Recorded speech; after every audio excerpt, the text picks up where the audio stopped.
L'essai et la revue du jour, Jacques Munier. Bonjour Jacques. Rebonjour Marc. Jean-François Billetter, 3 essais sur la traduction et c'est publié chez Alia.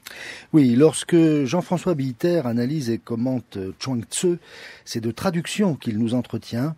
Et lorsqu'il tire la leçon de son expérience de traducteur, c'est de texte qu'il nous parle. Entrer dans son atelier, comme il nous y invite ici, c'est pénétrer l'épaisseur historique et culturelle du chinois, c'est aussi goûter sa rafraîchissante sagesse. Malgré les apparences, la littérature s'écrit en réalité à deux mains, observait Julien Gracq, comme la musique de piano. La ligne, la mélodie verbale s'enlève et prend appui sur une basse continue, un accompagnement de la main gauche qui rappelle la présence en arrière-plan du corpus de toute la littérature déjà écrite. C'est cette basse continue, cette résonance qui guide le bon traducteur vers la solution juste, mais, nous prévient-il, la traduction ne vient pas après l'intelligence du texte, elle est le moyen d'entreprendre le texte, de progresser méthodiquement dans sa compréhension. Dans le troisième de ses essais, Jean-François Billetter détaille l'opération qui va de cette première confrontation avec le texte chinois à l'écriture définitive de la version française. Après l'analyse initiale qui vise à comprendre le propos, vient une étape intermédiaire où intervient la connaissance du contexte, de l'horizon d'attente de l'auteur qui informe le traducteur et lui permet de déjouer les pièges du sens.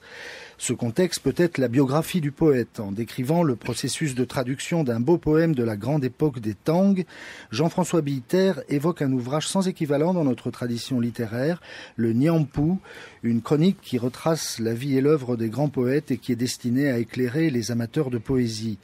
En l'occurrence, cet outil lui permet de parvenir à la traduction juste du quatrain de Li Bai, intitulé « Départ de Baïdi », tôt le matin, et de montrer comment, après un départ matinal où toute la journée semble tenir dans ses prémices, le court poème finit par contenir toute une vie. Ailleurs, c'est la surconnaissance de la philosophie du Chuang Tzu qui guide le traducteur dans la compréhension de ses aphorismes. Mais dans tous les cas, la difficulté est de rendre cette résonance du texte chinois, ce qui l'amène à dire, sans coquetterie, que la poésie chinoise classique est intraduisible.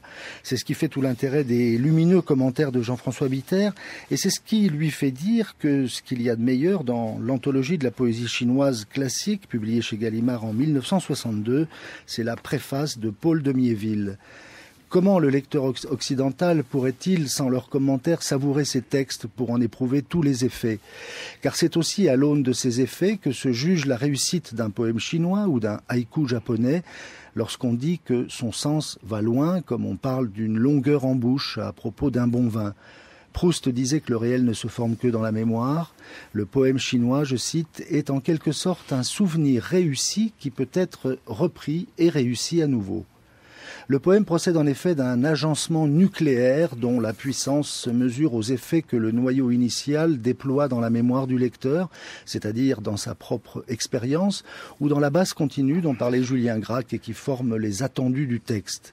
Les haïkus fonctionnent suivant la même logique. Les plus réussis d'entre eux tentent même de rendre une expérience concrète, la beauté d'un paysage par exemple, à travers les effets ou les réflexions qu'il suscite, et certains parviennent même à décrire des scènes sans témoin, à évoquer l'apparition au moment de son surgissement, le phénomène avant l'apparence en quelque sorte. À mi-chemin de ces deux performances, Jean-François Billetter cite Chio. Le poème évoque un voyageur dans un paysage enneigé dont l'attention est attirée par un cri qui le tire de ses pensées. Il aperçoit alors un groupe de hérons blancs immobiles sur fond de neige et réalise qu'il traverse ce monde immaculé sans avoir perçu sa beauté. Voici le haïku. Sans leurs cris, on ne les verrait pas, ces hérons, neige matinale. Voilà, Jean-François Billetter, 3 essais sur la traduction.